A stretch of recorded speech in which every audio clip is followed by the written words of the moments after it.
আসসালামু আলাইকুম। তোমরা সবাই কেমন আছো? আশা করি আল্লাহর রহমত আর দোয়াতে সবাই সুস্থ ও ভালো আছো। তো আমি রিঙ্কি, নদিয়া জেলার ছোট্ট একটা গ্রাম দীপচন্দ্রপুর থেকে আমার ছোট্ট এই ব্লগে তোমাদেরকে স্বাগত জানাচ্ছি। আশা করছি বরাবরের মতোই ভালো লাগবে। তো দেখো, আজকে অনেকটা সকাল সকাল উঠেছি। আমার পায়ে মোজা আর গায়ে সোয়েটার দেখেই বুঝতে পারছো বেশ ঠান্ডা লাগছে, আর আমি একটু শীত কাতুরে রয়েছি, তো ওই জন্যই আরও পরে নিয়েছি। তো যাই হোক, তো বেশ সকাল সকাল উঠে পড়েছি, তো ওই জন্য আর কি প্রথমে বাসি উঠানটাকে আর কি ঝাড় দিয়ে নিচ্ছি। তারপরে বেশ কিছুটা কাজ আগিয়ে নিয়ে আজকে তারপরে যাব কিচেনের দিকে আর কি।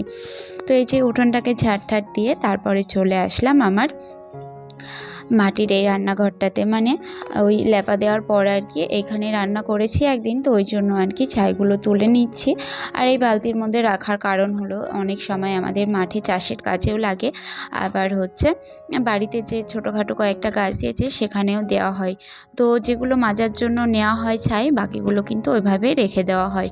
তো ওগুলো রেখে দিয়ে তারপর এই যে সুন্দর করে আর ছোট্ট করে লেপা দিয়ে নিলাম, কারণ এখানে আগের দিনই তো দেখলে যে পুরোটাই আর কি লেপা দিয়েছি, আর একদিন মাত্র রান্না করেছি, তো এখন একদম ঝকঝকে আর চকচকে হয়ে আছে আর কি, তাই পুরোটা আর কি লেপা দিলাম না। আর তারপর চলে এসেছি আমার এই পেঁপে গাছের এখানটায়, মানে ওই মানি প্ল্যান্ট গাছটাকে আমি ওই গাছের সঙ্গে মানে লতিয়ে লতিয়ে উঠবে আর কি, ওই পরজীবীর মতো, ওই জন্যই আর কি ওখানটা দিয়েছি, যাতে একটা গাছ থেকে আমার অনেকগুলো ডালপালা অনেক কিছু হয়। কারণ ওরা যদি কোনো কিছু আঁকড়ে উঠতে পারে না, তাহলে খুব ভালো হয়, জানো তো। আমার ওই কলপাটটাতে রয়েছে মাত্র আমার একটা বড় টব, আর প্রাচীরটাকে ঘিরে যে কি মোটা মোটা শিকড়, সেটা তোমাদের মানে নিজের চোখে না দেখলে বিশ্বাস করবে না। আর অনেক ব্লগে আমি কিন্তু দেখিয়েছি যে কত বড় বড় পাতা হয়।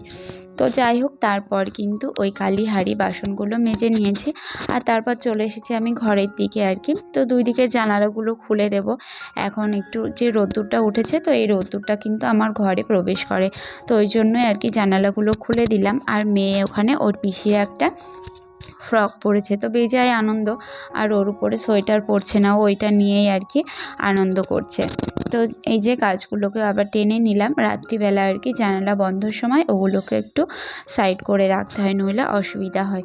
আর তারপর এই যে আমাদের যে দুধ চা আর মেয়ের জন্য চাল ডালের যে একটা পেস্ট আর কি আমরা বানিয়ে রাখি, সেটাই দিয়ে নিচ্ছি। আর দুধটাও যেহেতু চলে এসেছে, তোর মধ্যে দুধটাও আমি অ্যাড করে নিলাম।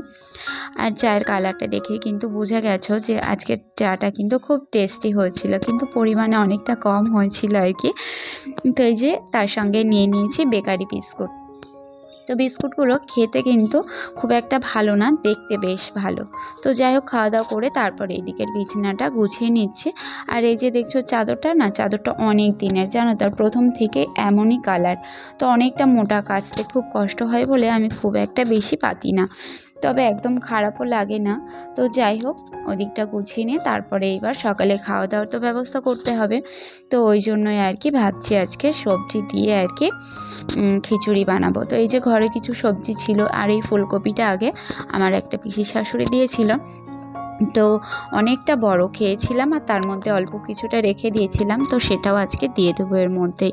তো তার আগে আমি ডালটাকে একটু শুকনো খোলায় আর কি ভেজে নিলাম, আর সবজিগুলো ওখানে কেটে নিচ্ছি, ততক্ষণে ডালটাও আর কি ঠান্ডা হয়ে যাবে, তাহলে চালের সঙ্গে ধুয়ে নিতে পারবো। আর সমস্ত সবজিগুলো কেটে ধুয়ে আমি একটু ভেজে নেব, তারপরেই আর কি রান্না বসাবো। তো যাই হোক, এর মধ্যে একটা খারাপ সংবাদ আর কি পেয়েছি, যে আমার মাসির মেয়ের শাশুড়ি মারা গেছে, তো ওখানে যেতে হবে, ওই জন্য রীতিমতো এইবার হুটোপাটা লেগে গেছে।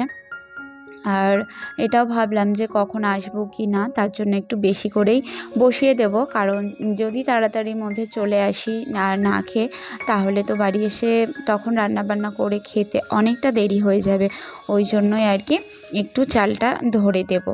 আর ভেবেছিলাম একদম পাতলা পাতলা করে খিচুড়িটা করব, কিন্তু এসে যখন খেতে হবে ভাবলাম, তার জন্য একটু ঝরঝরে করে নিয়েছি। তো এই যে দেখো, সমস্ত সবজিগুলো ভেজে নিয়ে তারপরে এবার আমি কষিয়ে নেওয়া চাল ডালের মধ্যে ওগুলোকে অ্যাড করে দিয়েছি। তো এত সুন্দর একটা মানে স্মেল ছড়াচ্ছিল না, আর খেতেও খুব ভালো হয়েছিল। তো জানো তো, ওইদিকে খিচুড়িটা চাপিয়ে দিয়ে তারপর চলে আসলাম এই দিকের ঘরে। আসলে শীতের সময় আমরা এই ঘরটাতেই বেশি থাকি। আর আমার বরকে তুমি যত যাই দাও, যদি লেপ না দাও তাহলেও শান্তি হবে না, তো ওই জন্য লেপগুলোকেও বার করে নিয়েছি। আর ক্যামেরাতে ঘরগুলোকে ঝাড় দিয়ে নিলাম। বুঝতেই তো পারছো তাড়া লেগে গেছে, আর শুনলাম 12টার আগেই আর কি মাটি দিয়ে দেওয়া হবে, ওই জন্য আরও তাড়াহুড়ো লেগে গেছে। তো ওই যে কালকে যে জামা কাপড়গুলো ছিল সেইগুলোকে রোদ্দুরে দিয়ে তারপর চলে আসলাম এবার ঘরের দিকে। এসে দেখি প্রায় শেষের দিকে খিচুড়ি আর কি প্রায় রেডি হয়ে গেছে। আর সেই ভাগে পাড়ার থেকে নিয়ে নিয়েছি একদম জলের দামে ফলের রস, মানে 18টার মতো লেবু মাত্র 50 টাকায়। আর লেবুগুলো খেতে খুব ভালোই হয়েছিল আর ভীষণ মিষ্টি। তো যাই হোক ওইগুলোকেও রেখে দিলাম। আমার ছেলে আর মেয়ে মানে খেতে ভীষণই পছন্দ করে। তো লেবু তো এমনিও ভীষণ উপকারী। তো যে তারপর এখানে খাওয়া দাওয়ার জন্য বেড়ে নিচ্ছি আর কি আমাদের 3 জনের জন্য। আর তারপর স্নান টান করে একবারে চলে যাব হচ্ছে ওই মায়াপুরের উদ্দেশ্যে, মানে যেখানে মানুষ মারা গেছে আর কি। তো এই যে আমরা রেডি হয়ে গেছি, আর শাশুড়ি ননদ আর আমরা 3 জন মিলে এখন রওনা দিচ্ছি ওই মায়াপুরের উদ্দেশ্যে। তো যেহেতু মায়াপুরের উদ্দেশ্যে যাচ্ছি, সেই হিসেবে তোমাদের সঙ্গে একটা মানে নামকরা জায়গা যেটা সবাই স্কনে আসলে আর কি ঘুরতে আসে, তো সেই একটা ছোট্ট ক্লিপ তোমাদের সঙ্গে একদম ভিডিও শেষে শেয়ার করছি। তো চলো দেখো, এই হচ্ছে মায়াপুরে আসলে যেটা ঘোরে মাসির বাড়ি আর কি, সেই জায়গাটা। তো এর সামনে দিয়েই চলে যাচ্ছে এখন দিদির বাড়ি। তো আজকের মতো এখান থেকেই বিদায় জানাচ্ছি। আসসালামু আলাইকুম।